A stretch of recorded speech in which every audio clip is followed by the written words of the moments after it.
If for a sample data mean is lesser than median and median is lesser than mode, तो distribution क्या होगा। इसके लिए इसका कॉन्सेप्ट हमको पता होना चाहिए तीनों क्या है, क्योंकि ये क्वेश्चन कभी भी अगेन रिपीट हो सकता है, क्योंकि कॉन्सेप्चुअल क्वेश्चन वाला यूपीएससी रिपीट करता है। तो इसमें देख लेते हैं पहले। Let me check earphone connected है या नहीं। या ठीक। तो मीन को हम लोग अर्थमेटिक मीन भी बोलते हैं। तो इसको हम कैसे निकालते हैं, एक एग्जांपल ही ले लेते हैं। जैसे कि अपने पास कोई सीरीज़ है 14, 15, 15, 16, 16, 18, 19 एंड 21। ठीक है, 1 2 3 4 5 6 7 8 पर, और यहाँ पर 15 और डाल देते हैं। ठीक है, तो ये 9 है, 3 3 3 यस 19 डेटा है अपने पास। तो अगर मैं इसका अरिथमेटिक मीन निकालूँ तो मुझे क्या करना होगा, sum of these 9 digits divided by 9, क्योंकि जितने नंबर है उनको काउंट करके यहाँ पे कर दूँगी, मैं लिख दूँगी अपॉन में। तो जो भी वैल्यू आएगी दैट विल बी मीन, है ना, अरिथमेटिक मीन भी बोलते हैं इसको। अब मीडियन निकालना होगा तो क्या होगा, मीडियन क्या होता है, जो मिडिल टर्म होता है सीरीज़ का उसको मीडियन बोलते हैं। तो यहाँ पर मिडिल टर्म कौन सा है, 1 2 3 4 5 6 7 8 9, तो 4 यहाँ पर वाला ये हो जाएगा, तो इधर 4 इधर 4, तो मिडिल टर्म है 16, तो मीडियन हो जाएगा 16। अब मोड निकालना होगा, मोड मतलब कि जो सबसे ज़्यादा बार रिपीट हुआ है, तो 15 है यहाँ पे ज़्यादा बार रिपीट हुआ है, तो 15 इज़ मोड। 16 तो सिर्फ 2 बार रिपीट हुआ है, तो 15 आ जाएगा मोड। तो इन तीनों की वैल्यू अलग अलग है ना। तो क्या होता है, जब जो डिस्ट्रीब्यूशन है, अगर mean is equals to median is equals to mode है, तो जो कर्व है वो क्या बनता है, सिमेट्रिकल बनता है ना, ऐसा सिमेट्रिकल बनता है। बट अगर जो वैल्यूज़ है वो मतलब मीन मीडियन एंड मोड की जो वैल्यूज़ है वो इक्वल नहीं है, तब क्या होगा, ये कर्व है वो थोड़ा शिफ्ट होगा, या तो राइट वर्ड शिफ्ट होगा या तो लेफ्ट वर्ड शिफ्ट होगा, ऐसा होगा। ठीक है, तो इसमें क्या होगा, कब वो राइट होगा कब वो लेफ्ट होगा, यही चीज़ हमको पता करना होगा। कैसे पता करेंगे, अब यहाँ पे एक चीज़ ऑब्जर्व करना, कौन सी वैल्यू एक्सट्रीम वैल्यू से अफेक्ट होगी, मीन वैल्यू है वही अफेक्ट होगी, क्योंकि इसमें हम पूरे नंबर्स को सम कर रहे हैं, तो इसमें सारे नंबर्स का लेना देना है।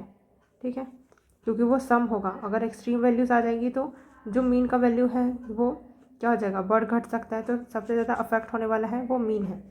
मोड को तो इस बात से फ़र्क नहीं पड़ता एक्सट्रीम वैल्यू कौन सा है, जो भी नंबर सबसे ज़्यादा बार रिपीट हुआ वही आ जाएगा, है ना। और मीडियन को भी इस बात से कोई फ़र्क नहीं पड़ता, जो भी मिडिल टर्म होगा वही आ जाएगा। तो सबसे ज़्यादा इम्पैक्ट एक्सट्रीम वैल्यूज़ का मीन के ऊपर ही पड़ रहा है, इन दोनों तो अनअफेक्टेड है। तो जब भी हम ये ग्रेटर देन या लेसर देन का साइन बनाएंगे तो क्या हमारा ऑर्डर होगा, मीन होगा, देन उसके बाद मीडियन होगा एंड मोड होगा।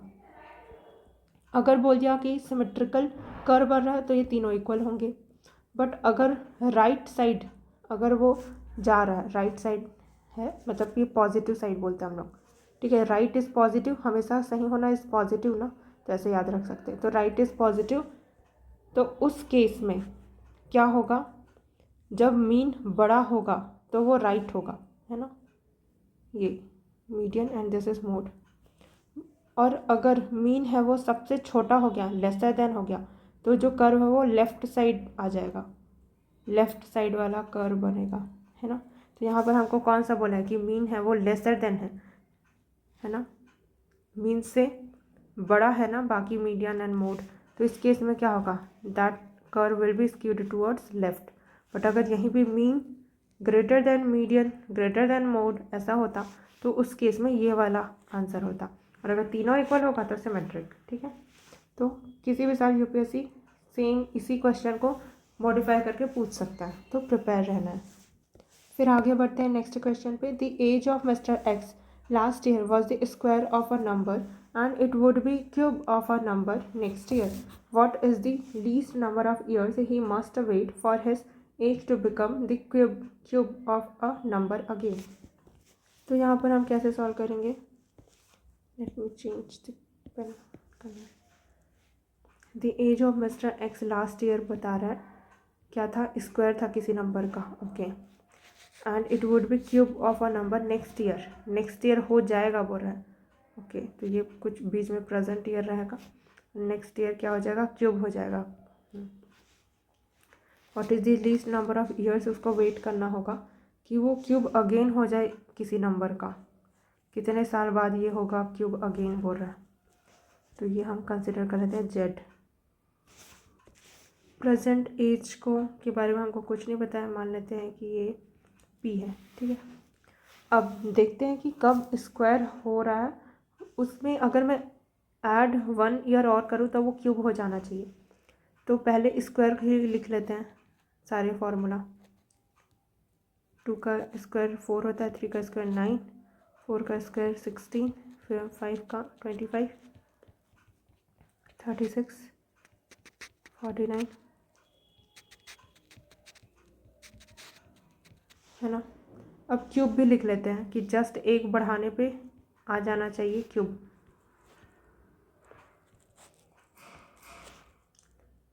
तो ये तो यहीं मिल गया, देखो 2 में अगर मैं ऐड करी 1 ईयर 3, तो दैट बिकेम 27। बट एक ईयर तो यहाँ पे आ जाएगा, नहीं एक और ऐड होना, नहीं सही तो है। 2 का स्क्वायर अगर हम लोग करें, नहीं क्या ही देख रही हूँ मैं, 2 का स्क्वायर थोड़ी होगा, यहाँ पर 25 कहीं पे, ओके यहाँ पर से आ सकता है ना, right.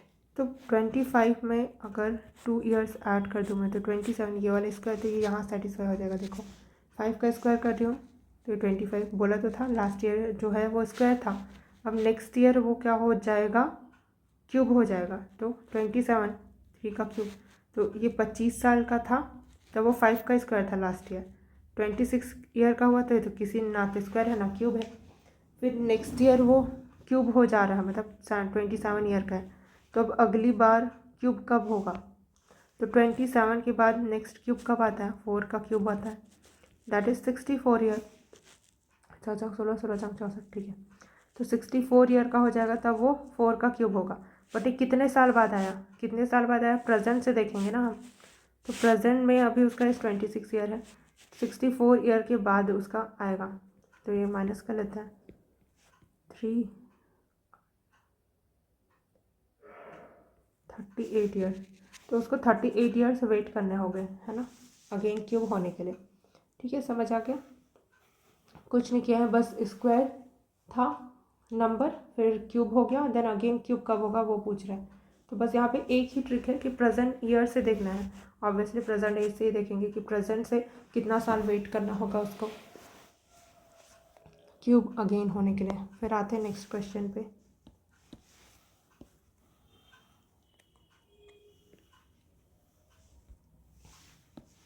So P works thrice as fast as Q।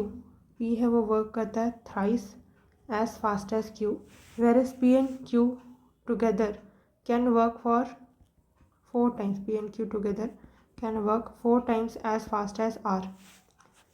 Then P, Q and R together work on a job. Then what is the ratio they share their earning? Earning कैसे शेयर करेंगे बोल रहा है, तो जैसा इफ़िशियंसी होगा वैसे ही earning होगी, है ना। ये इधर उनकी इफ़िशियंसी बता रहा है तो अर्निंग भी उसी के अकॉर्डिंग होगा। तो बस P Q R का रेशियो में निकाल लेना अपने को, तो निकालते हैं चलो। P by Q is equals to 3/1 and P plus Q 4R। तो इसमें P की एफिशिएंसी पता है अपने को, तो 4R, R की efficiency is 1, P Q R का रेशियो निकालना है तो 3 1 1, this is the correct answer. फिर नेक्स्ट क्वेश्चन है, ये रिलेशन वाला है। अब ऐसे वाले क्वेश्चन ना थोड़ा एग्ज़ाम टाइम पे थोड़ा ज़्यादा टाइम ले लेता है, क्योंकि उसमें बहुत सारे रिलेशन होते हैं इस फैमिली में, एक कपल 2 कपल ऐसे वाला। तो ट्राई करना कि इसको थोड़े देर बाद करना, ये सॉल्व हो जाएंगे बट थोड़ा सा क्या होता है कि टाइम कंज्यूम ज़्यादा हो जाता है फर्स्ट गो में करने में। तो थोड़ा सा पहले जितने ईजी क्वेश्चन जो बहुत जल्दी जल्दी बन जाते हैं उनको पहले बनाना, तो नंबर ऑफ़ क्वेश्चन ज़्यादा अटैम्प्ट हो पाएंगे। इन क्वेश्चन को अटैम्प्ट करना ईजी है तो हम करेंगे ज़रूर अगर टाइम रहेगा तो, ठीक है। देख लेते हैं। Consider the following relationships among members of a family of a 6 person ABCDEF। The number of males equals that of female. तो 1 2 3 4 5 6, तो 3 मेल 3 फीमेल होंगे। एंड क्या बोला, A and E are sons of F। A and E इन दोनों son हैं F के। तो 2 मेल तो अपने को मिल गए हैं। कौन कौन है 2 मेल, A है एंड E है, जिन दोनों सन हैं। अब एक ही मेल हो सकता है। D is the mother of 2, 1 boy and 1 girl. तो D क्या है, मॉम है किसकी, एक बॉय की और एक गर्ल की। अब ये कौन है ये नहीं पता है, बट हमको ये पता चल गया है कि D एक मदर है। तो इधर से एक फीमेल मिल गई है, 2 फीमेल का भी पोस्ट खाली है, ठीक है। Then B is the son of A। B is the son of A। A का B is the son of A, ये भी सन है। B is the son of A। Son है मतलब इसका कोई ना कोई पार्टनर होगा। अब इन दोनों इसके सन है तो इसका भी कोई पार्टनर होगा। ये मॉम है तो इसका भी कोई पार्टनर होगा, है ना। बट एक चीज़ और नोटिस करना कि हमने एक और मेल मेंबर को ढूंढ लिया। B is the another male member. अब कोई भी मेल नहीं हो सकते, बाकी जितने बच्चे सब फीमेल ही होंगी, है ना। तो सबको फीमेल देना चालू करते हैं। She is female, she is female. तो D एंड F का शादी हो सकता है क्या, नहीं, क्योंकि दोनों ही फीमेल हैं। तो यहाँ पर ही आ सकता है ना। D is the mom of 1 boy. तो इसका एक बॉय तो हो गया, तो इधर एक गर्ल होगी। अब यहाँ पे बोला गया there is only 1 married couple in the family at present. At present तो एक ही मैरिड कपल है, तो ठीक है, यही मैरिड कपल है। अब बताना है अपने को which one of the following inferences can be drawn from the above. ABC are all females. A तो मेल है ना भाई, कहाँ फीमेल हो गई, ये तो यहीं पे क्वेश्चन में ही पता चल गया। A and E are sons of F। तो A तो सन है, तो ये तो गया। A is the husband of D। A is the husband of D, yes, क्योंकि ये लड़का है तो यही हस्बैंड हो सकता है। E and F are children of D। E and F are children of D, कहाँ से भाई, नहीं। D is the daughter of F। D is the daughter of F, नहीं भाई, F के 2 सन है तो ये तो डॉटर इन लॉ होगी, डॉटर नहीं है। तो आ गया आंसर। ये तो काफ़ी इजी था, तो देख लेना, अगर बहुत जल्दी बन जाएगा तो उसी टाइम पे ही बना लेना। पर जैसे लगे कि थोड़ा कॉम्प्लिकेट हो रहा है तो उसको सर्कल करके, ऐसे सर्कल, बड़ा सा सर्कल करके आगे बढ़ जाना। बाद में सारे क्वेश्चन इजी करने के बाद वापस से इस पर आ जाना, ठीक है। देन अब यहाँ पे एक क्वेश्चन है, अ बैग कंटेन्स 20 बॉल्स। 8 बॉल्स है वो ग्रीन है, 7 है वाइट है, 5 है वो रेड है। What is the minimum number of the balls that must be picked up from the bag blindfolded without replacing any of it to be assured of picking at least 1 ball of each color? हर एक colour का एक ball तो निकलना ही चाहिए और ये एकदम ensure होना है। तो और ब्लाइंड फोल्डेड, अब यहाँ पे क्या बोला गया कि 20 बॉल्स है, इसमें क्या होता है ब्लाइंड फोल्डेड निकालना, और मतलब कि without replacing any of it, मतलब अगर आपने एक बॉल निकाल लिया, मान लेते कि वो ग्रीन कलर का था, तो आप इस बॉल को अलग जगह रखोगे, वापस इस बॉक्स में नहीं डाल दोगे, ठीक है, ये करना है। तो ऐसे वाले केस में हम क्या करते हैं, सबसे पहले डिक्रीजिंग ऑर्डर में लिख देते हैं। तो हमने तो पहले लिख दिया है 8 7 5। अब सबसे बड़े वाले से सारे गेंद निकाल लेते हैं। चलो 8 के 8 निकाल लिया, तो ग्रीन वाले सारे ख़त्म। 7 वाले के सारे बॉल निकाल लो, वाइट के सारे ख़त्म। अब जो भी एक बॉल निकालूंगी मैं वो डेफिनेटली रेड होगा, और हर एक कलर का एक बॉल तो है ही अपने पास, at least 1 ball of each colour है। तो बस ऐड कर लो, 7 14 15 16। This is the correct answer. ये सेम क्वेश्चन UPSC ने पूछा था 2023 में, मतलब डेटा ऑब्वियसली अलग था बट ऐसे ही सॉल्व होना था, है ना। फिर आते हैं next question, if the 2 boys 2 girls, 2 boys हैं 2 गर्ल्स हैं, टू बी अरेंज्ड इन अ रो, एक रो में अरेंज करना है, तो 4 सीट हो जाएंगी। The girls are not next to each other, जो दोनों गर्ल्स हैं, गर्ल 1 गर्ल 2, बॉय 1 बॉय 2, ये एक दूसरे के आसपास नहीं है। अब G1 G2 भी नहीं हो सकता, G2 G1 भी नहीं हो सकता, एक दूसरे के आसपास नहीं होने चाहिए, ठीक है। How many possible arrangements are there, तो ऐसे कैसे कितने पॉसिबल अरेंजमेंट हो सकते हैं। तो चलो मान लेते हैं कि जब ये कंडीशन नहीं दिया होता ये दोनों गर्ल्स एक दूसरे के आसपास नहीं है, तो कितने तरीके हो सकते थे 2 बॉयज़ को अरेंज करने के 2 फैक्टोरियल, अनदर 2 गर्ल्स के अरेंज होने के 2 फैक्टोरियल। तो कितना हो जाता 2 इंटू 2, 2 इंटू 2, तो 4, 4 दूनी 8, 8 दूनी 16, है ना। इसी को डायरेक्टली मैं 4 फैक्टोरियल भी लिख सकती हूँ कि ये चारों तो अलग अलग है ना, तो 4, 3, 2, 1। एक सेकेंड, मुझे ये 4 फैक्टोरियल ही लेना चाहिए था, क्योंकि 2 फैक्टोरियल हम लोग कैसे ले सकते हैं, इधर तो कितने नंबर ऑफ एलिमेंट्स हैं ये काउंट होता है ना, हमको अलग अलग थोड़ी काउंट करना है। Okay okay right. तो यहाँ पर क्या होगा, पहले हम क्या करें इसमें कि ये कंडीशन नहीं होता तो कितनी पॉसिबिलिटी होती, बेसिकली टोटल पॉसिबिलिटी क्या थी ये देख रहे हैं। तो इसमें कितने नंबर ऑफ एलिमेंट्स है वो काउंट करते हैं, तो 4 एलिमेंट्स है। अब हमको ये मैटर नहीं करता 4 भी क्यों लिख रही है, 4 एलिमेंट्स, ठीक है, कि वो कितने बॉयज़ है कितने गर्ल्स नहीं पता, ठीक है, नहीं फ़र्क पड़ता, 4 है, 4 को बिठाना है बस, ठीक है। तो कितने तरीके हो सकते थे 4 फैक्टोरियल, 4 इंसान है, 4 को कहीं पर भी कुछ भी बिठा सकते हैं, कोई कंडीशन नहीं, है ना। तो जब कोई कंडीशन नहीं रहता है तो जितना नंबर ऑफ एलिमेंट क्वेश्चन में दिया है टोटल उसको लिख देते हैं और उसी को ही काउंट कर लेते हैं। तो 4 × 12 = 24, ठीक है।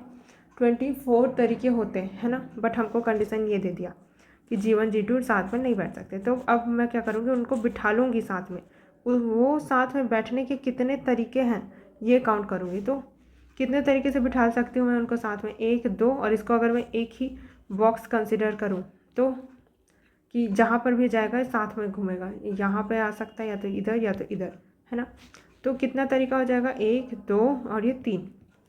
बट इनका इंटरनल अरेंजमेंट भी तो हो सकता है कि G2 इधर आ गया, G1 इधर आ गया, है ना, तो 2 फैक्टोरियल और अलग। तो ऐसे वाला जब हम करते हैं ना, मतलब कि ये कंडीशन लेने के बाद वाला रहता है, ये तो विदाउट कंडीशन, इसलिए 4 फैक्टोरियल सीधा आ गया था।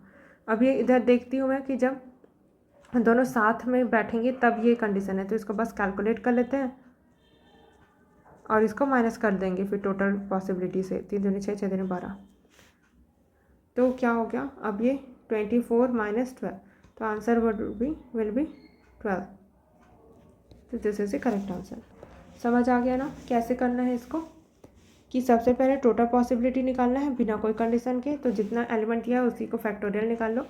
फिर यहाँ पे बोला कि दोनों साथ में नहीं बैठने चाहिए, तो मैं निकाल ले रही हूँ वो सारे कंडीशन जहाँ पे वो साथ में बैठ रहे थे। तो टोटल पॉसिबिलिटी से वो मैं माइनस कर दूँगी जब वो साथ में बैठ रहे थे, तो मेरा आंसर आ जाएगा जब वो साथ में नहीं बैठ रहे थे वो वाले, है ना।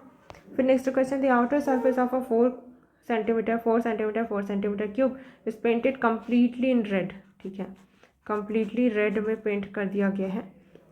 बोल रहा है, मैंने बताया था कि क्यूब वाला क्वेश्चन हम वही करेंगे जो बहुत ईजिली जल्दी से सॉल्व हो जाता है, अदरवाइज हम अवॉइड करेंगे, है ना, बट ये वाला जल्दी सॉल्व हो जाता है। It is a sliced parallel to the faces to yield 64 1 centimeter cross 1 centimeter cross 1 centimeter small cubes. How many small cubes do not have painted faces, कितने ऐसे क्यूब्स होंगे स्मॉल क्यूब्स होंगे जिनमें पेंटेड फेसेस नहीं है, एक भी painted faces नहीं है, मतलब ये वो वाला कंडीशन है जिसमें हमको 0 पेंटेड फेसेस काउंट करना होता है ना। तो इसमें क्या करते हैं, हम n निकाल लेते हैं। तो लार्जर क्यूब का साइज़ 4 है, स्मॉलर का 1, तो n = 4। अब 0 पेंटेड साइज़ का फॉर्मूला क्या है, n - 2 का क्यूब, है ना, 4 - 2 का क्यूब, 2 का क्यूब, दैट इज 2 4 2 4 8 8। अब यहीं पे हम अपने को ये पूछा होता कि 1 पेंटेड फेसेस वाले कितने क्यूब्स होते हैं, तो हम क्या करते हैं, n - 2, ये 1 पेंटेड फेसेस और यहीं पे एक 2 पेंटेड फेसेस और एक 3 पेंटेड फेसेस वाले होते हैं। 3 पेंटेड फेसेस तो हमको पता है कॉर्नर वाले क्यूब्स आ जाते हैं, तो 8 ही आता है इसमें। 2 पेंटेड फेसेस बोलता है तो क्या होता, यहाँ पे स्क्वायर, यहाँ पे स्क्वायर आता। मैं ना इसमें हमेशा इसके फॉर्मूला में कंफ्यूज हो जाती हूँ, ये 1 पेंटेड वाला है एंड 2 पेंटेड, तो इसको कैसे याद रखना, मैंने इसे याद रखा है 2 2 12 करके। तो 2 पेंटेड फेसेस बोलेगा तो n - 2 का होल स्क्वायर मल्टीप्लाइड बाई 12, और 1 पेंटेड फेसेस बोलेगा तो 1 का के लिए क्या होगा, n - 2 मल्टीप्लाइड बाई 6 ही आएगा ना, सॉरी ये स्क्वायर यहाँ पे आता है। एक सेकेंड मैं वापस से फॉर्मूला बताती हूँ क्या होता है। एक तो 3 पेंटेड फेसेस बोलेगा, जब भी बोलेगा किसी भी साइज़ का क्यूब हो उसमें 8 ही आ जाएगा, क्योंकि कॉर्नर कॉर्नर वाले ही होंगे जिनका क्या होगा 3 फेसेस पेंटेड होंगे। फिर एक आता है 0 पेंटेड। 0 पेंटेड वाला याद रहता है मेरे को, n-2 का क्यूब बस कर देना होता है। देन आता है 1 painted faces and 2 painted faces, है ना। 0 के बाद 1 आता है तो अब पहले इसका ये पावर कम करते हैं, है ना, और इधर करेंगे तो n-2, ठीक है। अब क्या मल्टीप्लाई होगा ये देखना है। तो मैंने बताया 2 2 12, 1 2 6, अब याद रहेगा, ठीक है। वापस एक बार रिकॉल कर लेते हैं। 2 2 12, 1 2 6, 1 2 6, या फिर 1 2 2 6 ऐसे याद रख सकते हैं, जैसे इसको याद रखा है। 2 2 12, 1 2 2 6, 1 2 2 6, ठीक है। तो ये हो जाएगा। तो अभी तो हमको क्या निकालना है, how many small cubes do not have painted faces. तो एक भी पेंटेड फेसेस नहीं होना चाहिए, मतलब ये क्यूब वाला। तो 4 माइनस, तो ये तो निकाल लिया ना आपने, हाँ ठीक है। फिर अगला क्वेश्चन, ठीक है, स्पेस थोड़ा क्लियर कर देता है।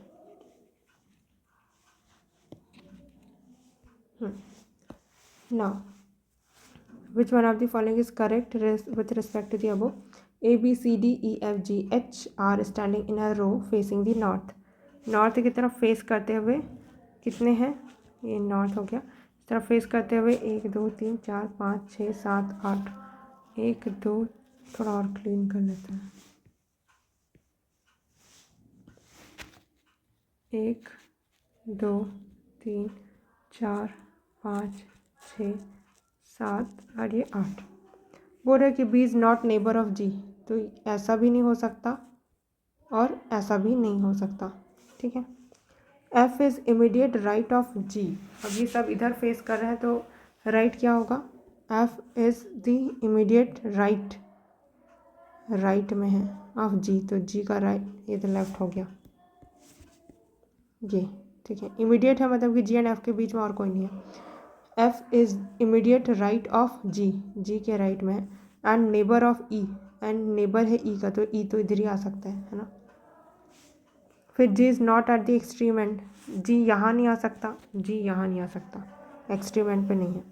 A is the 6 to the left of E, A है वो 6th नंबर पे है, to the left of E, E है इसके लेफ्ट मतलब कि इस साइड हो गया, इधर से 6th नंबर पे है ए, तो बिठालते हैं कहीं पे, ये ए को इधर बिठाल दिए, तो अब 6 नंबर 1 2 3 4 5 6, तो यहाँ पर होगा ई, तो ई के लेफ्ट में, A is the 6 to the left of E. अब यहाँ पर भी बिठा सकते हैं ई को, तो ए इधर आ जाएगा, तो ए इधर आ जाएगा, 2 3 4 5 6 7, तो ई यहाँ पे 8th नंबर पे, 3 4 5 6 7, तो यही दोनों कंडीशन हो सकता है ना। दोनों में ही 6th नंबर पे है ए जी से ई के, है ना। फिर और क्या बोला गया कि H is the 6 to the right of C, H is the 6 to the right of C, C के राइट, सी के राइट, राइट इस साइड राइट है ना, तो एच है वो 6 नंबर पे है, एच इज़ द 6th, तो सी जहाँ पर भी होगा एच उसके 6 नंबर पे होगा। तो 1 2 3 4 5 6, ठीक है, तो यहाँ पर रख देते हैं सी को, यहाँ पर रख देते हैं एच को, तो 1 2 3 4 5 6, तो सी के राइट में 6 नंबर पे एक यहाँ पे आ सकता है, और यहाँ पे अगर मैं सी को रखूँ तो 1 2 3 4 5 6, एच यहाँ पर आ सकता है। तो 2 तरीके हो सकते हैं, जी तो एक्सट्रीम पे नहीं आया, तो चलो अब इन्हीं दोनों कंडीशन के लिए बाकी को फुलफिल करने का ट्राई करते हैं। अब क्या बोला गया था अपने को कि बी एंड जी साथ में नहीं आ सकते, ठीक है, और जी ई जी एफ ऐसा आने वाला था, तो ई तो यहाँ पे जी एफ तो नहीं आ सकता, और जी यहाँ पे आएगा, तो अब यहाँ पे हम ना एक चीज़ और ये कर सकते हैं कि यहाँ पे तो इन दोनों तो इमीडिएट ही होगा, ये तो बोला है, तो जी एंड एफ तो आसपास ही होने चाहिए, है ना। तो जी एंड एफ को तो हम इधर उधर नहीं कर सकते, तो यहाँ पे और क्या बोला गया था, F is immediate right of G and neighbour of E, E का नेबर है, एफ इज़ इमीडिएट, अच्छा एफ ई है वो एफ का नेबर है, ऐसा कुछ बोल रहा है sir. F is to immediate right of G F is immediate right of G and neighbour of E. तो अब जी एफ ई ऐसा आना चाहिए। तो जी और एफ कहाँ आ सकता है, जी इधर आ गया, एफ इधर आ गया, ऐसा ही हो सकता है क्योंकि इन दोनों तो इसी ऑर्डर में होंगे, है ना, इमीडिएट राइट में ही होगा एफ जी के। इधर तो नहीं आ सकता, जी इधर रखोगे एफ इधर रखोगे तो ई तो इधर चला गया ना, और नेबर बोला है एफ का, तो इधर ये वाला कंडीशन तो नहीं फुलफिल कर रहा था, ये तो हट गया। और हमको क्या बोला है कि बी एंड जी साथ में नहीं हो सकते, तो इधर बी आ नहीं सकता, तो बी इधर आएगा। और कौन बच गया, ए बी सी डी बच गया। तो अब क्या बोला है अपने को, C is the immediate left of A. C है वो इमीडिएट लेफ्ट है ए के, बट ये तो राइट है, इमीडिएट राइट है, इधर फेस किए है ना नॉर्थ साइड, तो ये तो राइट आ रहा है, तो ये तो नहीं है। D is immediate neighbour of B and F. D is immediate neighbour of B तो सही है, एफ है क्या, नहीं। G is to immediate right of D. G है वो इमीडिएट राइट में है डी के, ये डी है उसके इमीडिएट राइट में G, yes. A and E are at the extreme ends. A तो सही है एक्सट्रीम पे, बट नहीं, ई नहीं है एक्सट्रीम पे, एच है एक्सट्रीम पे, तो this is our correct answer. ठीक है, तो यहाँ पर ये वाले को अगर नहीं समझ आ रहा होगा ना तो हिंदी में एक बार पढ़ लेना, जो भी अगर लैंग्वेज समझ नहीं आता तो एक बार हिंदी में देख लेना, ताकि मिस इंटरप्रिटेशन ना हो। तो हमको अभी टाइम थोड़ा सा लग गया क्योंकि हमने यहाँ पे गलत समझ लिया था कि ई नेबर है इधर का। तो अगर ये बोला है कि F is immediate right of G and neighbour of E, तो वो एफ की बात कर रहा था। अगला क्वेश्चन क्या है, इन सर्टेन कोड, ये वाला काफ़ी ईजी लगता है मुझे, अभी देखते हैं। क्या बोला है, certain code 256 red colour chalk, 589 green colour flower, फिर digit in the code that indicates white is 254 white colour chalk. तो वाइट का कोड क्या है ये पूछ रहे हैं, तो पहले इन दोनों को ऑब्जर्व करते हैं। इधर 5 रिपीट हुआ है, और कलर मतलब कलर का कोड इज़ 5, तो दिस इज़ नॉट ना, क्योंकि वाइट का हमको कोड ढूंढना है, तो 5 तो किसके लिए, कलर के लिए। अब इन दोनों में देखते हैं, इधर भी 5 है, ये तो कलर का कोड हो गया। अब इन दोनों में देखते हैं, तो ये तो ग्रीन है, वाइट है, नहीं कुछ कॉमन नहीं है, लेकिन इधर 2 और 2 कॉमन है, तो इधर कलर तो हो गया, और क्या है, चॉक। ठीक है, तो चॉक का कोड क्या है, 2 है, तो दिस इज़ फॉर चॉक, तो 2 भी गया, क्योंकि वाइट चाहिए ना अपने को, तो इधर तो 2 5 पता चल गया, तो 4 इज़ ओनली ऑप्शन, तो वही वाइट होगा, और क्या। फिर अगला क्वेश्चन, इधर तो काफ़ी सारे पैसेजेस। हाँ, अब ये वाला question, the average rainfall in a city for first 4 days, पहले के 4 दिन, फर्स्ट सेकेंड 3 4, अभी नहीं पता हमको कितने दिन तक बारिश हो रही है, बट पहले 4 डेज़ का एवरेज हमको दे दिया है, कितना was recorded to be 0.40 inch. The rainfall on the last 2 days, last कौन से लास्ट 2 डेज है नहीं पता अपने को, बीच में कितने दिन है नहीं पता है अभी, बट लास्ट 2 डेज़ का एवरेज नहीं दिया है, लास्ट 2 डेज़ का अपने को दे दिया है रेशियो। अब last 2 days 4 divided by 3, the average of 6 days was, average of 6 days मतलब 5 6, मतलब टोटल 6 दिन तक ही बारिश हुई है ना। Average of 6 days 0.50। What is the rainfall on the 5th day, पे रेनफॉल क्या है ये पूछ रहा है, तो ये हमको जो रेशियो दिया हुआ है ये 5th day and 6th day के रेनफॉल का है ना। अब इसी को हमको पूछ रहा है कि 5th डे पे कितना रेनफॉल हुआ है। 6 डेज़ का एवरेज पता है, 4 डेज़ का एवरेज पता है, तो सम पहले निकाल लेते हैं।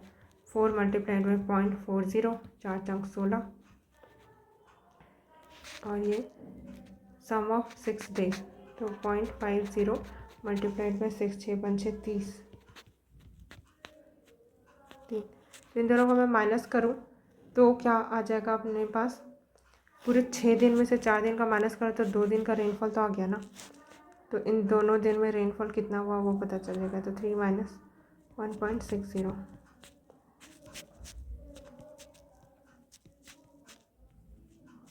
1.4 है ना। तो अगर मुझे 5th डे का रेनफॉल निकालना है तो मैं क्या कर सकती हूँ, 5th डे पे कितना रेनफॉल हुआ है 4, out of 5th and 6th का कंबाइंड रेनफॉल कितना था 4 + 3, और 5 एंड 6 डेज का कंबाइंड जो रेनफॉल इन टर्म्स ऑफ ये इंच कितना था 1.4। अब बस इसी को कैलकुलेट कर लेना है, 4/7 मल्टीप्लाइड बाई 1.4, 14 4 दूनी 8.80 inch will be the rainfall on the 5th day. अब यहीं पे अगर अपने को 6th डे का पूछता तो हम 3/7 मल्टीप्लाइड बाई 1.4 करते, ठीक है। देन अगला अब ये वाला क्वेश्चन है जिसके फॉलो में 3-4 क्वेश्चन है, फिर और कितने क्वेश्चन बाकी हैं इसको चलो पीछे से करते हैं। अब what is the total number of digits printed if a book containing 150 pages is to be numbered from 1 to 150। 1 से 150 नंबर किए जा रहे हैं, तो कितने टोटल नंबर ऑफ डिजिट्स कितना प्रिंट किए, तो सिंपली कैलकुलेट कर लेते हैं। 1 to 9 में कितने डिजिट यूज़ हुआ होंगे, 9 डिजिट, और फिर 10 से लेकर कितना 2 डिजिट वाले सारे नंबर कैलकुलेट कर लेते हैं। 99, तो पहले तो कितने नंबर हो गए 99 - 10, और ये 2 डिजिट के नंबर हैं तो कितना आ जाएगा। अब यहाँ पे हमको ये चीज़ ध्यान रखनी है कि जब हम लोग नंबर्स कैलकुलेट करते हैं तो उसमें ऐड 1 और करते हैं, तो 89 + 1 90 multiplied by 2, 90 multiplied by 2 that will be 180। Then 100 से लेकर 150 कितने नंबर हुए, तो टोटल नंबर काउंट कर रही हूँ मैं, तो 150 - 100 + 1 मल्टीप्लाइड बाई कितने डिजिट के नंबर है 3, तो दिस विल बी 50 + 1 तो 51 मल्टीप्लाइड बाई 3, तो 153 180 एंड 9 सबको ऐड कर लेते हैं, कितना आ जाएगा ऐड करने पे 9 10 11 12 342, this is the correct answer. अब मैं यहाँ पे बताती हूँ कि हम लोग ऐड 1 क्यों किए। अभी देखते हैं कि अगर मैं 10 से लेकर 20 तक का मैं काउंट करूँ, है ना, तो कितने नंबर हैं 20 - 10 = 10 आ जाता। बट अगर मैं इधर 10 लिखूँ 10 11 12 13 14 15 16 17 18 19 20, अब काउंट करते हैं 1 2 3 4 5 6 7 8 9 10 11, फिर 11 नंबर हुए, लेकिन आया इधर 10। ऐसा क्यों हुआ, क्योंकि वो 11 से लेकर 20 तक का 10 नंबर होता है ना, ये 10 वाला तो एक्स्ट्रा आ गया। हम लोग जब 1 से लेकर 10 तक काउंट करते हैं तब वो 10 नंबर्स होते हैं। बट अगर मैं यहीं पे क्या करूँ, मतलब कि ऐसे 11 से 20 काउंट करूँ तो 10 नंबर होते हैं, बट यहीं पर मैं 10 से 20 काउंट करूँ तो 11 नंबर होंगे ना, तो इसलिए पहले हम क्या करते हैं माइनस कर लेते हैं और उसी में ही फिर ऐड 1 कर दूँगी मैं, बस आ जाएगा फिर। पर ये यहाँ पे ध्यान रखना पड़ेगा कि वो स्टार्ट कहाँ से हो रहा है, 10 से स्टार्ट हो रहा है। अगर यहाँ पे 11 to 99 होता तब तो उस केस में 89 ही आता है ना, तो ये था। तो नंबर्स जब काउंट करें इन्हीं दो रेंज के बीच में तो +1 करना पड़ता है। फिर देख लेते हैं, अच्छा हमको तो रिवर्स ऑर्डर में जाना है। There are 2 digit numbers, difference between the number and the one obtained on reversing is always 27. How many such maximum 2 digit numbers are there? तो ये वाला क्वेश्चन हम कितनी बार कर चुके हैं, 10x + y - 10y + x 27, 9x - 9y x - y 27, 9 8 27, तो 3 कब कब आ सकता है, 9 - 6 करो तो आएगा, 8 - 5 करो 7 - 4 6 - 3 5 - 2 4 - 1 3 - 0 नहीं कर सकते क्योंकि इसको रिवर्स करूँगी तो एक डिजिट का नंबर बन जाता है। तो कितने मैक्सिमम पॉसिबल नंबर हो सकते हैं, तो 96 को रिवर्स करूँगी तो 69, तो यस एक नंबर ये हो गया। तो 1 2 3 4 5 6, ऑप्शन में 6 है ही नहीं, तो नन ऑफ द अबव, ठीक है। फिर नेक्स्ट क्वेश्चन क्या बोल रहा है, इफ़ द रूट बिटवीन, अच्छा ये तो पे ओके, इसके ऊपर बेस्ड सारे क्वेश्चन फॉलोअप क्वेश्चन है, ठीक है। और फॉलोअप क्वेश्चन के अलावा वाले पहले सॉल्व कर लेते हैं, फिर इस पे आएंगे। Two walls and a ceiling of a room met at right angle. तो दो वॉल है, मान लेते हैं ये this is wall 1, this is wall 2। क्या ही बना दिया मैंने, वॉल 2, ओके। फिर ये राइट एंगल पे मिल रहे हैं, तो राइट एंगल बन गया at point P, right angle at point P, यहाँ पे point P. A fly is in the air 1 metre from one wall, तो 1 मीटर है from one wall and 8 metre from the other wall. तो मान लेते हैं ये वॉल 1 से 8 मीटर, वॉल 2 से 1 मीटर, इधर से 8 मीटर, ऐसा मान लेते हैं, ठीक है। फिर बोला कि 8 metre from the other wall and 9 metre from the point P से 9 मीटर है, ठीक। How many metres is the fly from the ceiling. तो सीलिंग से यहाँ कहीं पे ऐसे हाइट में देखेंगे तो सीलिंग होगा, तो कितना होगा। तो देखो ये वाला है वो डायगोनल बनाएगा इस रेक्टेंगल का लेंथ कितना है L, ब्रेड्थ कितना है 8, और ये वो उसका डायगोनल होगा। तो डायगोनल का square is equals to length का स्क्वायर प्लस ब्रेड्थ का स्क्वायर प्लस हाइट का स्क्वायर, ये होता है डायगोनल का 9 स्क्वायर। एल का क्या हो जाएगा, एल इज वॉट 1 डाल देते हैं, ब्रेड्थ 8, हाइट अपने को निकालना है, यही तो बोला ना सीलिंग से कितना है, तो 9 स्क्वायर, ये 1 8 64 65 हो जाएगा 81।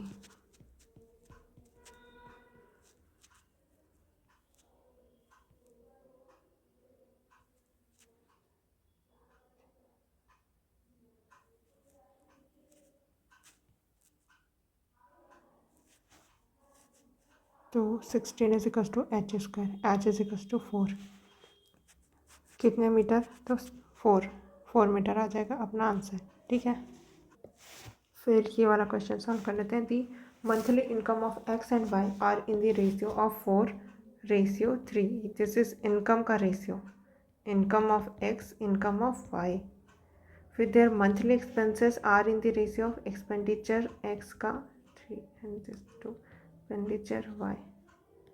However, it says 6,000 per month. What is the total monthly income? It says 6,000 per month save करते हैं, तो उनका पर दे टोटल मंथली इनकम कितना होगा ये पूछ रहा है।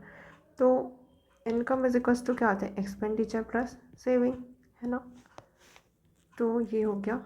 अब इनकम अपने को पता है, अब इसको एक्स कंसिडर कर लेते हैं किसी वो के साथ। तो 4x is equals to expenditure is how much 3y plus 6,000 is saving, then 3x, Y के लिए हम निकाल ले रहे हैं प्लस 6,000। हमको क्या निकालना है, टोटल मंथली इनकम कितना है, टोटल मंथली इनकम ये वाला है ना। तो पहले कैलकुलेट कर लेते हैं, ये कुछ एलिमिनेट हो पाएगा क्या, इसमें हम क्या कर सकते हैं, किसी में तो मल्टीप्लाई करना होगा।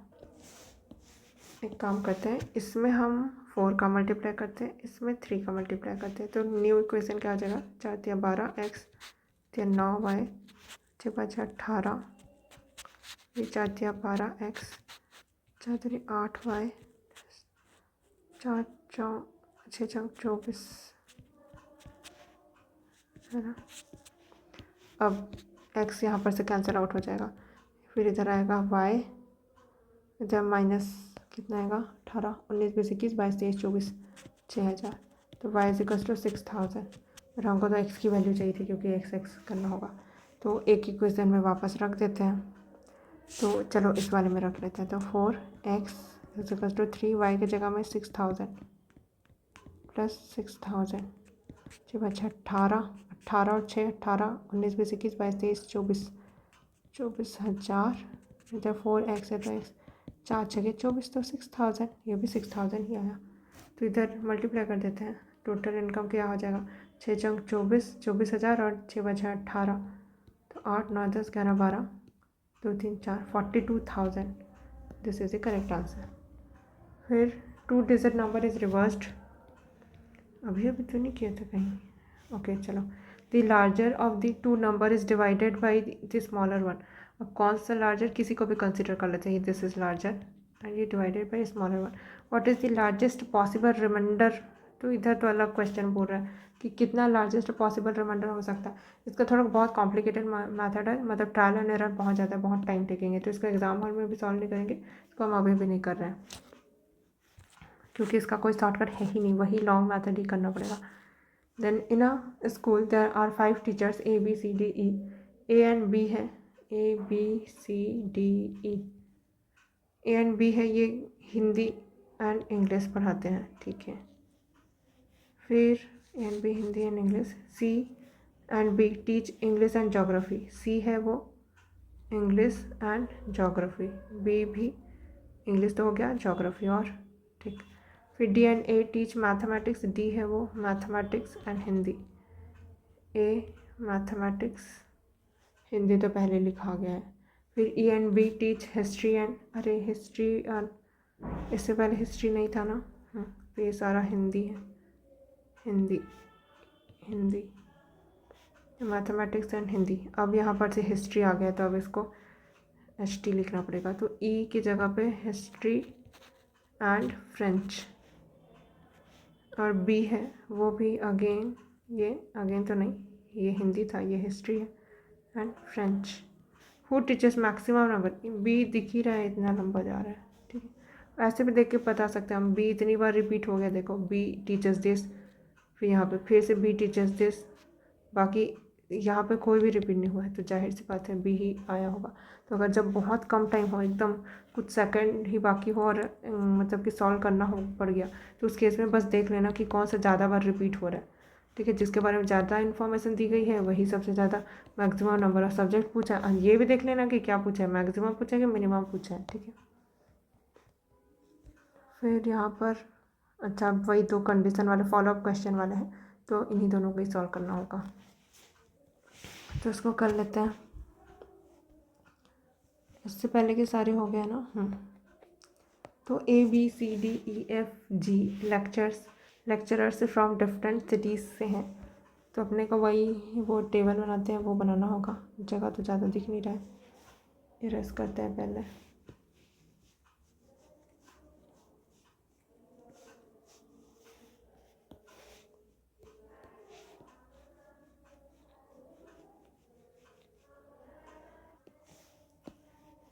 अब लिखते हैं ABCDEFG lecturers at different cities से, ABCDEFG तक ही है। और कौन कौन सी सिटीज़ बताई गई है, हैदराबाद, दिल्ली, शिलोंग, कानपुर, चेन्नई, मुंबई, श्रीनगर, ठीक है। कोई भी सेम ऑर्डर में नहीं है, ठीक है। Participated in a conference, each one of them is specialised in different subject, कौन कौन सा स्पेशलाइजेशन है, तो ये तो सब्जेक्ट्स है, कौन कौन सा, economics, commerce, history, sociology, geography, mathematics, statistics. This is statistics, और एक है S से ये सोशियोलॉजी, SO से सोशियोलॉजी, ST से स्टैटिस्टिक्स, ठीक है। अब बताना है ये सारे कंडीशन के अकॉर्डिंग, तो पहले हम ये बॉक्स बना लेते हैं, ABCDEFG। अब इसमें टाइम तो लेगा, लेकिन एक ही साथ यहाँ पे 4-5 क्वेश्चन मिल जाते हैं अपने को, तो इसलिए इसको सॉल्व करना बहुत ईजी भी हो जाता है। तो lecturer from Kanpur is specialised in geography, एक हमको ये बोल दिया कि जो भी कानपुर से होगा वो क्या होगा, जोग्राफी का स्पेशलाइजेशन है। D है वो फ्रॉम शिलोंग, D शिलोंग से है, तो यहाँ पर सिटी लिख लेते हैं, और कौन कौन सा सिटी हो गया, और subject D from Shillong, okay, D from Shillong, तो शिलोंग को तो यहाँ पर से हटा देते हैं, दिस वॉज सिटी ना, ये वाला का तो काम नहीं है, इसी का हमने बना दिया, तो शिलोंग है। अब यहाँ पर तो SS है भाई, शिलोंग एंड श्रीनगर है क्या? ओके, तो ये श्रीनगर, दिस वॉज शिलोंग, तो शिलोंग को काट देते हैं। अब शिलोंग बाकी जगह नहीं आ सकता क्योंकि हर जगह पे एक एक ही आएगा। फिर बोल रहा है कि lecturer C from Delhi is specialised in sociology. C है वो दिल्ली से है और ये सोशियो, तो सिटी दिल्ली कट गया और इधर से सोशियो कट गया। फिर लेक्चरर बी है वो नीदर हिस्ट्री नॉर मैथमेटिक्स, तो बी वाले पे ना तो हिस्ट्री डालूँगी, बी पे क्या नहीं आ सकता, हिस्ट्री नहीं आ सकता, मैथ्स नहीं आ सकता। फिर lecturer A who is specialised in economics, A है वो इकोनॉमिक्स, और वो बोला गया कि specialised in economics does not belong to Hyderabad, Hyderabad यहाँ पे नहीं आ सकता। अरे इधर ही को लिखना था। फिर ये सारे अभी तक यूज़ हो चुके हैं। फिर एफ है who is specialised in commerce, F और बिलोंग करता है श्रीनगर, एफ है कॉमर्स, ये श्रीनगर एंड कॉमर्स, तो इधर से श्रीनगर कटा, कॉमर्स कटा और इकोनॉमिक्स भी कटा। ठीक, इधर से दिल्ली काट दिया हमने शिलोंग काट दिया, चलो 3 काट दिया। फिर ये हो गया। फिर जी है वो who is specialised in statistics belong to Chennai, G है वो स्टैटिस्टिक्स और ये चेन्नई से बिलोंग करता है, तो यहाँ पर से सिटी में से चेन्नई हट गया और इधर से स्टैटिस्टिक्स हट गया। तो हमारे पास 3 सब्जेक्ट बाकी हैं, ज्योग्राफी, मैथ्स, हिस्ट्री। यहाँ पर हिस्ट्री मैथ्स नहीं आ सकता, तो क्या बचा, ज्योग्राफी। और एक बोला गया था कि ज्योग्राफी जो भी पढ़ रहा है वो कानपुर से है, तो कानपुर इधर। अब यहाँ पर 2 ही सिटी बाकी है, 2 ही ऑप्शन है। ठीक है, अब यहाँ पर तो एक ही बचा ना, तो इसको पहले फिल कर देते हैं। नहीं, इधर भी तो सिटी बाकी है, इधर हैदराबाद नहीं आ सकता। सिटी में कौन कौन सा बाकी है, हैदराबाद, कानपुर और एक और कौन सा, ये मुंबई। ठीक है, यहाँ पे हैदराबाद नहीं आ सकता, तो कानपुर या मुंबई में से कुछ आएगा, है ना। कानपुर के से कानपुर ही था ना, हाँ, बट कानपुर क्योंकि यहाँ कहाँ आ चुका है, इधर आ चुका है, तो इधर मुंबई ही आना होगा, तो ये दिस इज़ मुंबई, तो ये मुंबई कटा, कानपुर कटा, हैदराबाद बचा, हैदराबाद यहाँ आ जाएगा। ठीक है, अब देखते हैं 2 सब्जेक्ट बाकी थे, कौन कौन से।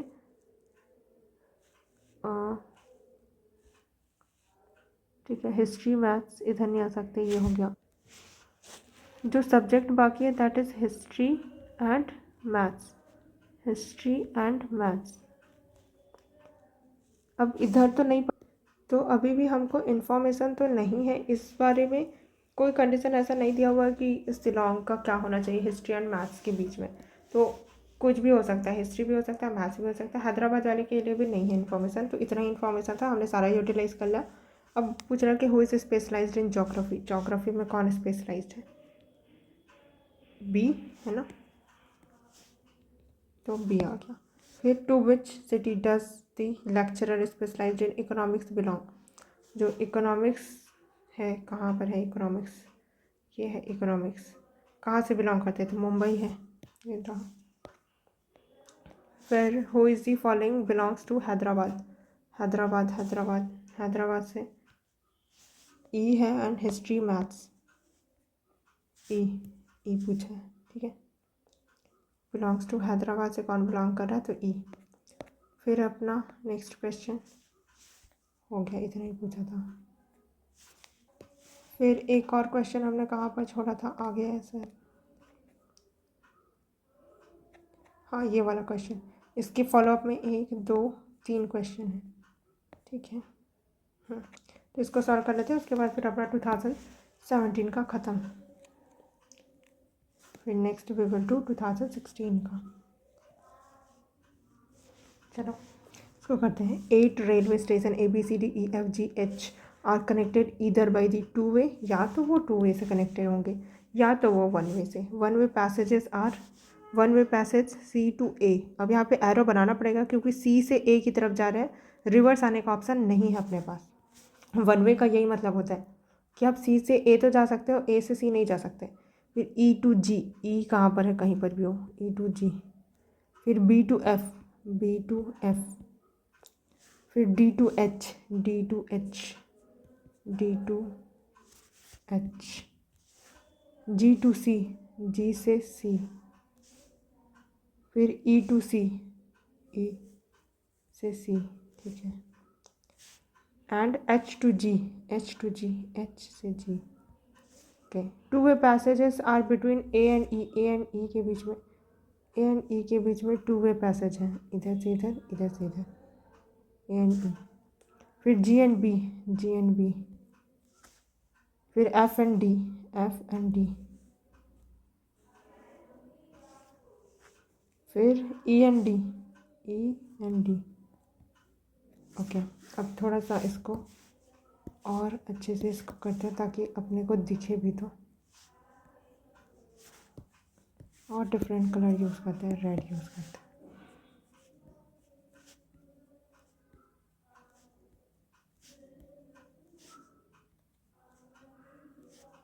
हैं। अब पूछ रहा है while travelling from C to H, ये रहा सी अपना और ये एच। अभी दूसरे कलर से सॉल्व करते हैं, नहीं तो कुछ नहीं दिखेगा। ओके, सी से एच यहाँ तक अपने को जाना है। C to H, which one of the following stations must be passed through, तो मस्ट हो जाएगा सी से एच जाने के लिए। कौन सा ऐसा कंडीशन होगा जब जाना ही पड़ेगा उस स्टेशन से? तो सी से एच जाने के तरीके पहले देख लेती हूँ मैं। तो सी से पहले मैं ए गई, ए से गई ई, तो इसको लिख लेते हैं। सी से गई ए से गई ई से डी जा सकते हैं, हाँ, फिर डी से एच, ये एक तरीका हो गया। दूसरा तरीका, सी से और कोई रास्ता है नहीं, ए तो जाना ही पड़ेगा, तो अगेन सी से ए से ई जाना ही पड़ेगा, और कोई रास्ता नहीं है। अब ई से हम एक बार इधर गए थे, है ना, ई से डी गए थे, एक बार जी जाके देखते हैं, तो जी जाते हैं। अब एच से तो इधर तो आने वाला रास्ता है, तो जी से एच का डायरेक्ट नहीं है, तो हमको बी जाना पड़ेगा, बी जाना पड़ा। फिर एफ़ गए, फिर एफ़ के बाद डी जाना पड़ा, फिर एच गए, तो क्योंकि एच से आने वाला, एच तक आने का सिर्फ एक ही रास्ता है जो डी से होके जाता है, तो दोनों में ही हमको डी जाना ही पड़ा, है ना। तो कहीं से भी आप आओ, डी से तो जाना ही पड़ेगा। और किससे जाना पड़ा है? ई से जाना ही पड़ा, ई से तो जाना ही पड़ा, ए से भी जाना ही पड़ा। तो ऐसे तो 2-3 कॉमन हो गए, तीनों तो आंसर नहीं हो सकते। इधर तो एच भी है, तो अपने को क्या देखना होगा? सी से ए कौन सा बोला? While travelling from C to H which one of the following station must be passed through. तो अब यहाँ पर देख लेते हैं कि अब ऑप्शन ही एलिमिनेट कर लेते हैं। देखो जी आया क्या? नहीं, हटाओ इसको। ठीक, ई आया क्या? हाँ, ई तो आ रहा है, तो ये हो सकता है, मतलब दोनों ही ऑप्शन में ई आ रहा है ना। डी आ रहा है क्या? डी भी आ रहा है, तो एफ तो हट गया। ठीक है, अब डी एंड ई में देख लेते हैं। क्या मैं बिना डी को पास किए एच तक पहुंच सकती हूँ? तो देखते हैं, यहाँ पर जब हम लोग गए थे, डी यहाँ पर कैसे आ गया? एक सेकेंड, इस वाले को देख लेते हैं। सी से ए गए थे, ए से ई गए थे, ई से जी गए थे, बट जी से एच नहीं जा सकते ना डायरेक्ट, तो इधर से तो डी जाना पड़ा था। बट अगर फिर इधर जी पे जाए, बी पे जाए, एफ पे जाए, डी से तो जाना ही, तो यहाँ पर डी से भी तो जाना ही पड़ेगा। अब देख लेते हैं कि कौन से स्टेशन से पहले, तो उससे ही होके जाएंगे।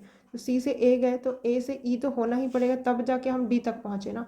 तो ई पहले आ रहा है, अब इससे तो पास होके ही आप डी पे जाओगे ना, अदरवाइज़ ई से डी पे जाने का कोई रास्ता है नहीं। तो अगर हमको ई एंड डी में से किसी एक को चूज़ करना पड़ा, तो वी विल चूज़ ई, कि ई से तो पास होना ही पड़ेगा, क्योंकि डी से पास होने के लिए ई से आप पास होगे तभी डी पे जाओगे, तो डी आंसर नहीं हो सकता, E will be the correct answer. ठीक है, फिर next, in how many different ways a train can travel from F to A without passing through any station more than once. एक भी स्टेशन को दूसरी बार क्रॉस नहीं करना है एफ से ए जाते टाइम।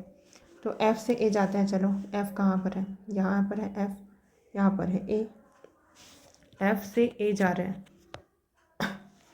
तो सबसे पहले एक तरीका तो यह है कि एफ़ से गए अपन, एफ़ से जाने का तरीका तो सिर्फ डी ही है, डी तक आना ही पड़ेगा और कोई रास्ता है नहीं। फिर डी से जाने के बाद हमारे पास ऑप्शन खुल जाते हैं कि हम लोग एक एच की तरफ जा सकते हैं, एक ई की तरफ। तो एक बार एच की तरफ जाते हैं, एक बार ई की तरफ जाते हैं, ठीक है, यहाँ तक तो कॉमन है ही।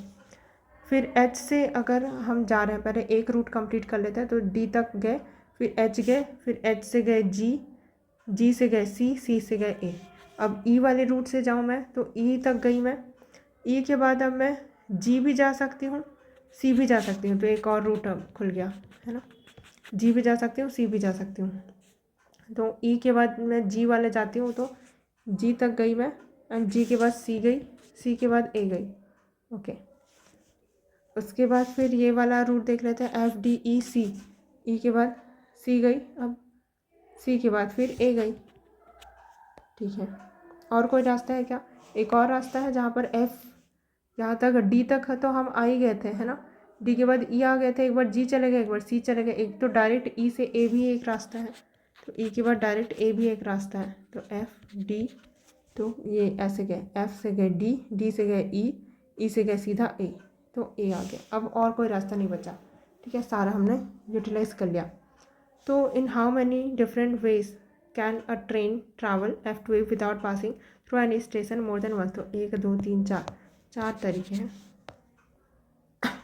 फिर if route between G and C is closed, G and C के रूट क्लोज हो गए हैं, अब इधर से नहीं जा सकते।